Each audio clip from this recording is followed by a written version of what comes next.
Ratna Sari Dewi dengan NIM C1F018032.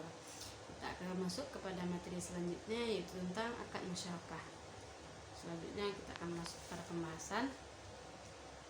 Yaitu yang pertama yang akan kita bahas itu pengertian akad musyarakah, jenis akad musyarakah, dasar syariah, prinsip pembagian hasil usaha, dan perlakuan akuntansi menurut PSAK 106.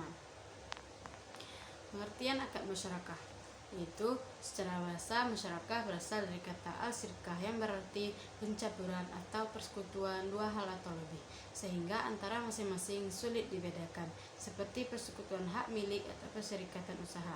Secara etimologis, musyarakah adalah penggabungan, pencampuran atau serikat. Musyarakah berarti kerjasama, kemitraan, atau dalam bahasa Inggris disebut partnership.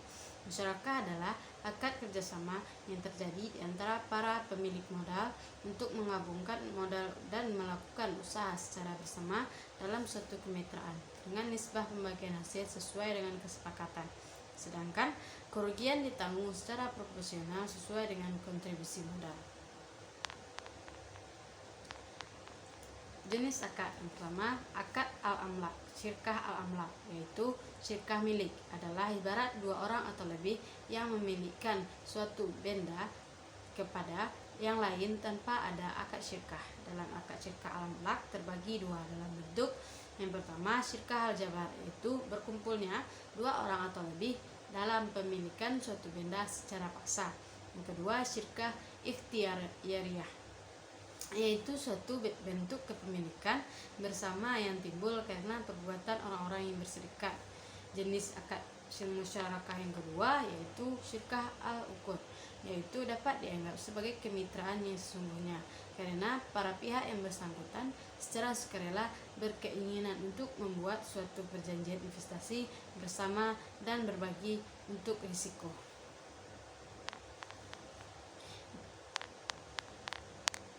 Dasar syariah. Pertama, sumber hukum akad syariah, akad musyarakah yaitu Al-Quran, hadis, ijma'. Yang kedua, rukun akad yaitu ijab, kabul atau sigat. Yang kedua, dua pihak yang berakad. Yang ketiga, objek akad. Yang keempat, nisbah bagi hasil. Dan ketentuan akad musyarakah itu ada yaitu pernyataan ijab dan kabul. Yang kedua, pihak-pihak yang berkontrak harus cakap hukum. Yang ketiga, objek akad. Yang keempat, biaya operasional dan persengketaan. Penetapan nisbah dalam akad musyarakah.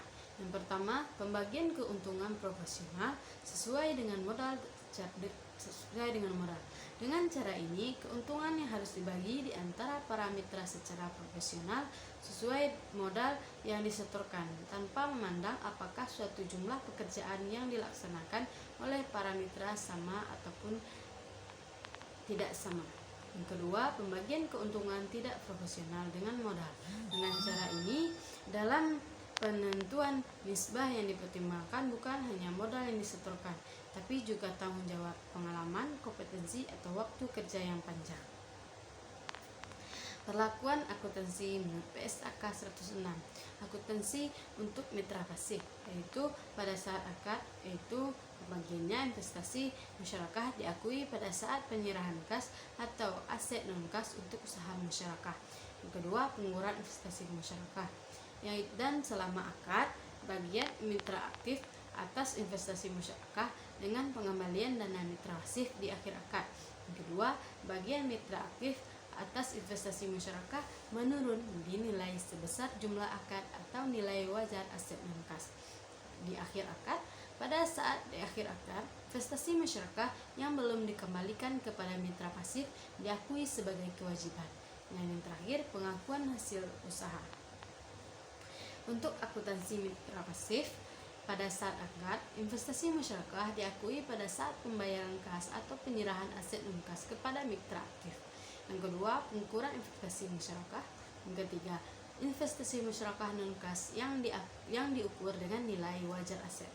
Yang keempat, biaya yang terjadi akibat akad musyarakah, yaitu selama akad, bagian mitra pasif atas investasi musyarakah dengan pengembalian dana mitra pasif di akhir akad.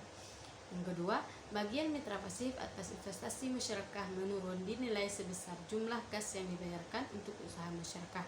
pada awal akad dikurangi jumlah pengembalian dari mitra aktif dan kerugian. Di akhir akad, pada saat di akhir akad, investasi yang belum dikembalikan oleh mitra aktif diakui sebagai piutang. Yang terakhir, pengakuan hasil usaha. Pendapatan usaha investasi musyarakah diakui sebagai bagian mitra pasif sesuai kesepakatan. Sedangkan kerugian investasi musyarakah diakui sebagai dengan porsi dana. Demikianlah untuk materi kita kali ini. Jangan lupa like, comment, and share video ini. Semoga bermanfaat. Terima kasih. Assalamualaikum warahmatullahi wabarakatuh.